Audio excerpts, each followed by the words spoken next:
Julien, tu fais quoi? J'ai perdu mes clés, alors je fouille.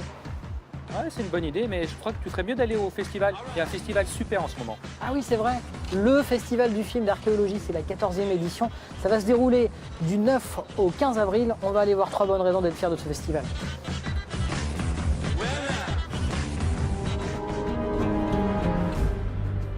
La 14e édition de ce festival d'archéologie à Amiens qui se déroulera du 10 au 14 avril. Et notre première bonne raison d'être fier de ce festival, eh bien, c'est qu'au travers des 70 documentaires qui vont être montrés, on va pouvoir découvrir toutes les dernières technologies, toutes les dernières fouilles en matière d'archéologie. Pour cela, on va en parler avec le fondateur du festival TAR. Le but essentiel de ce festival, c'est de montrer au public les dernières découvertes archéologiques, et pas simplement au niveau de la fouille archéologique, mais également au niveau des sciences annexes, puisque l'archéologie fait appel à de nombreux scientifiques, montrer un peu ce que depuis 2 ans, la science archéologique peut amener de nouveau. Alors non seulement on voit les films, mais en plus vous avez tout un tas d'intervenants qui viennent en parler. C'est ça l'intérêt du festival, c'est pas d'être simplement passif et de regarder un film comme on pourrait le faire sur Arte ou sur France 5, c'est également de dialoguer à la fois avec les réalisateurs, mais également avec les archéologues qui sont au cœur même des documentaires. Des projections qui vont avoir lieu au Rex à Abbeville, à l'UPJV et au lycée Robert de Luzarches à Amiens, mais surtout ici, au Gaumont-Amiens, lieu central de ce festival. On va pouvoir voir des documentaires dans des qualités de projection plutôt très bonnes. Et c'est ça notre deuxième bonne raison pour en parler. On va retrouver Émilie, la directrice.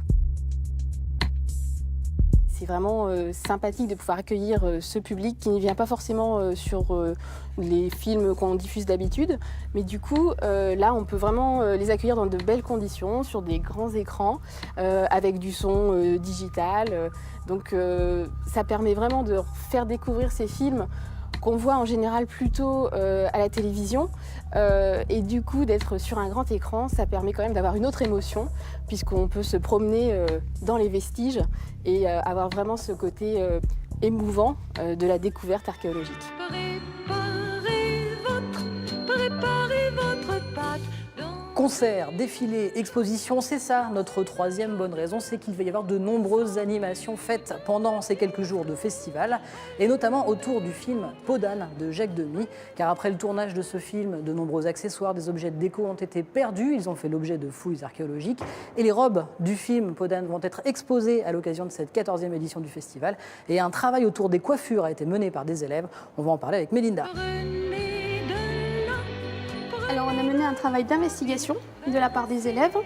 Donc les élèves font partie du lycée de l'HEA. À partir de la projection du film, elles ont mené un travail sur la recherche de la thématique du film. Donc on s'est rendu compte que le film s'inspirait de la Renaissance et d'Henri II. Donc elles ont été regarder, observer les coiffures qu'on faisait à l'époque pour les retranscrire à aujourd'hui. Parce que vous allez exposer ces coiffures avec les costumes du film. Voilà. Et les costumes de film ont été réalisés par le lycée Édouard Branly. D'accord. Donc avec des étudiants en première année de BTS. Et bien voilà, vous connaissez les 3 bonnes raisons d'être fiers de cette 14e édition du festival du film d'archéologie. L'ouverture, c'est le 9 à Abbeville et ensuite du 10 au 15 avril, ce sera ici sur Amiens, notamment au Gaumont. Et puis tout le programme est en ligne. C'est bien, Julien, pour une fois. Tu t'es pas emmêlé les pinceaux. Hein? Contrairement à d'autres. I must admit.